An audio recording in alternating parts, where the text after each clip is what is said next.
Horror कहानियां थी। काला जादू। अपने बेटे रिशु के माथे से टपकते हुए पसीने को देखकर सविता की हालत खराब हो गई। ऐसा आज पहली बार नहीं हुआ जब रिशु नींद से घबराकर जागा है। हाय मेरा बच्चा, न जाने किसकी नजर लग गई है तुझे। जब से मेरे बच्चे ने 10वीं के एग्जाम में स्कूल टॉप किया है तब से रोज बुरे बुरे सपने आने लगे हैं। हाँ माँ, मैंने आज फिर से एक काले साए को देखा। वो यहीं मेरी आंखों के सामने खड़ा था। माँ मुझे बचा लो माँ। वो मुझसे कह रहा था कि मुझसे बदला लेगा। माँ कहीं ये प्रशांत। चुप कर, कैसी बात कर रहा है? दोबारा उसका नाम मत लेना। तुझे पता है ना, उस प्रशांत ने आत्महत्या कर ली, तो बार बार उसका नाम मत लिया कर। मम्मी, क्या सच में प्रशांत ने आत्महत्या की थी? चुप कर, बहुत सवाल पूछता है आजकल। और फिर रात के वक्त सविता के पूरे घर में एक अजीब सा काला धुआं छाने लगा। गहरी नींद में सोई सविता की जैसे ही आंख खुली उसका दम घुटने लगा। वो दौड़कर रिशु के रूम की तरफ गई जहां उसके दरवाजे पर घूमती एक काली परछाई देख वो बुरी तरह से घबरा गई। कौन है वहाँ? कौन है? सामने आओ। ये मैं हूँ, तुम्हारी काली करतूत। और अब मैं तुम्हारे बेटे को ले जाने आया हूँ। नहीं, मेरे बच्चे को छोड़ दो प्लीज। मेरे रिशु को कुछ मत करना। वो परछाई रिशु के कमरे में घुस जाती है। सविता भी उसके पीछे पीछे दौड़ कर जाती है और देखती है कि अब वो साया साफ नजर आ रहा था। वो सर से पैर तक खून में सना हुआ था और उसके शरीर के सारे अंग कटे फटे हैं। क्या चाहिए तुम्हें? तुम जो बोलोगे मैं करूंगी, लेकिन मेरे रिशु को छोड़ दो। उस परछाई ने रिशु को गर्दन से पकड़कर दीवार के सहारे हवा में उछाल दिया। रिशु जोर जोर से चिल्लाने लगा। माँ बचाओ मुझे, बचा लो माँ ये मुझे मार डालेगा। माँ मुझे बचा लो माँ।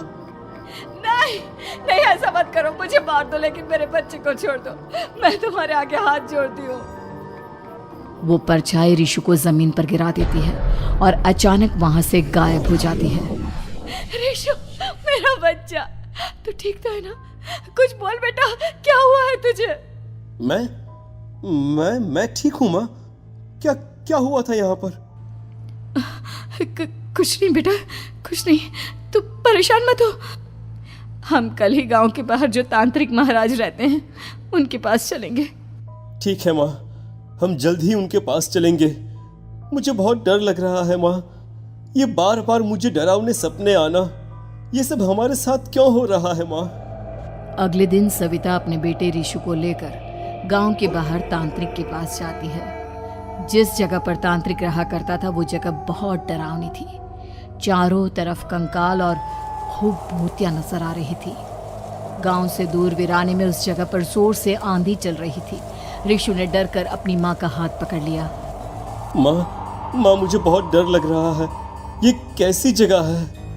देख बेटा, हमारे साथ जो कुछ भी हो रहा है उसका इलाज सिर्फ और सिर्फ ये तांत्रिक महाराज ही बता सकते हैं। अब यही है जो हमें प्रॉब्लम से बाहर निकाल सकते हैं। जैसे ही सविता और रिशु तांत्रिक की झोपड़ी के अंदर पहुंचे, वहां का नजारा देखकर उनकी आंखें फटी की फटी रह गई। तांत्रिक की झोपड़ी के अंदर कई सारे लोग अपनी गर्दन घुमा घुमा कर जोर जोर से चीख रहे थे। कौन हो तुम और यहाँ क्यों आई हो? महाराज, मेरे बेटे को कुछ दिनों से एक डरावनी काली परछाई नजर आती है और कल रात उसने मेरे बेटे पर हमला भी कर दिया।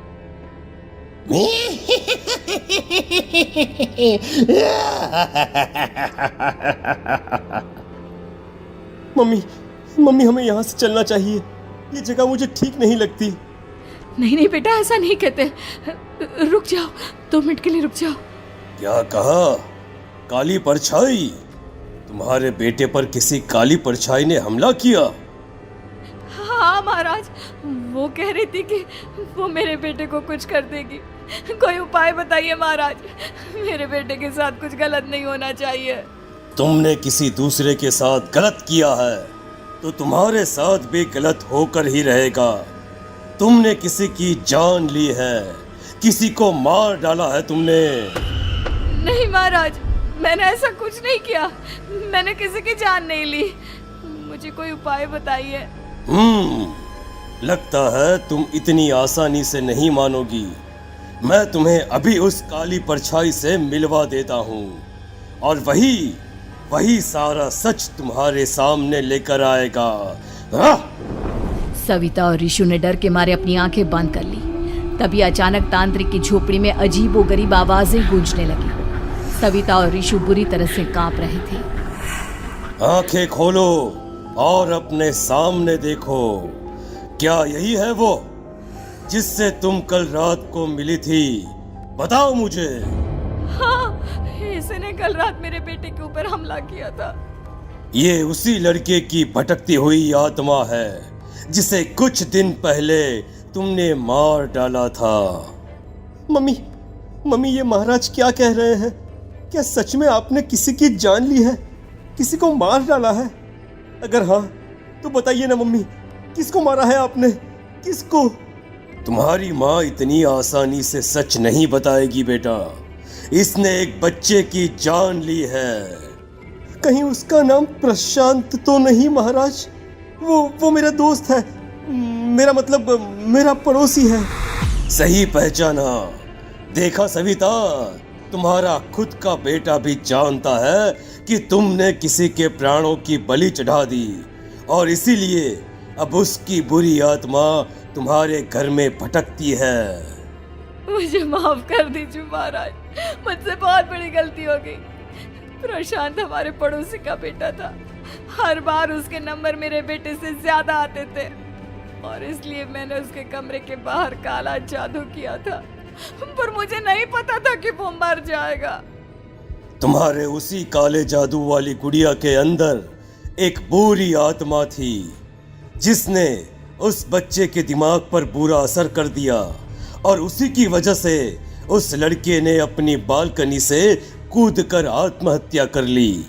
इसकी वजह सिर्फ और सिर्फ तुम हो, तुम। नहीं महाराज, जो कुछ भी हुआ मुझे नहीं पता था कि प्रशांत अपनी जान दे देगा। प्रशांत की आत्मा इस वक्त तुम्हारे सामने खड़ी है, हमसे बात करना चाहती है। बोलो क्या कहना चाहते हो? मैं जीना चाहता था, बड़ा होकर कुछ बनना चाहता था। आपके बेटे से मुझे कोई परेशानी नहीं थी। अरे वो तो मेरा अच्छा दोस्त था। मुझे माफ कर दो बेटा, मुझसे बहुत बड़ी गलती हो गई, मुझे माफ कर दो। माफ करने से मुझे वापस जिंदगी नहीं मिल जाएगी। मेरे माँ बाप आज भी मेरे लिए रोते हैं। आपने मेरे साथ बहुत गलत किया है, बहुत गलत। और तभी अचानक प्रशांत की आत्मा वहां से गायब हो जाती है। सविता जोर जोर से रोने लगती है। सुन लिया तुमने? ये तुम्हारे अपने ही किए हुए पाप हैं जो इस तरह से तुम्हारे सामने आ रहे हैं। माँ, ये आपने अच्छा नहीं किया। सिर्फ 10th बोर्ड के एग्जाम में मैं टॉप कर पाऊं, इसलिए आपने मेरे दोस्त के ऊपर काला जादू कर दिया। नहीं मम्मी, नहीं, अब हम कभी खुश नहीं रह पाएंगे, कभी नहीं। मेरे दोस्त की आत्मा को कभी शांति नहीं मिलेगी मम्मी, कभी नहीं। लेकिन मैंने जो कुछ भी किया सिर्फ तुम्हारे लिए किया। वो लड़का हमेशा फर्स्ट पोजीशन पर आ जाता था और इस वजह से हमेशा तुम्हारे मार्क्स कम पड़ते थे। मैंने तो सिर्फ उस पर एक छोटा सा काला जादू किया था बेटा। मुझे क्या पता था कि उसका ये नतीजा निकलेगा। जिस गुड़िया को तुमने उस लड़के के कमरे के दरवाजे पर लगाया था, दरअसल उसके अंदर एक बुरी आत्मा का प्रवेश हो गया था, जैसा कि अक्सर काला जादू करते समय हो जाता है। मुझे अपनी गलती का एहसास हो गया है। मैं प्रायश्चित करना चाहती हूँ। आप बताइए मैं क्या करूँ? प्रशांत के घर जाकर उस काली गुड़िया को वहां से निकालकर यहाँ लेकर आओ। मैं उसे आग में जलाकर राख कर दूंगा और उसके बाद प्रशांत की आत्मा को हमेशा के लिए मुक्ति मिल जाएगी। अगली रात सविता चुपचाप अपने पड़ोसी प्रशांत के घर जाती है। प्रशांत के माँ बाप प्रशांत की मौत के बाद उस घर को छोड़कर हमेशा के लिए वहां से चले गए थे। जैसे ही सविता उस घर के अंदर कदम रखती है, उसका सामना अजीबोगरीब हैवानियत से भरी आवाज़ों से होने लगता है। ऐसा लग रहा था जैसे कोई बुरी तरह से चीख रहा हो।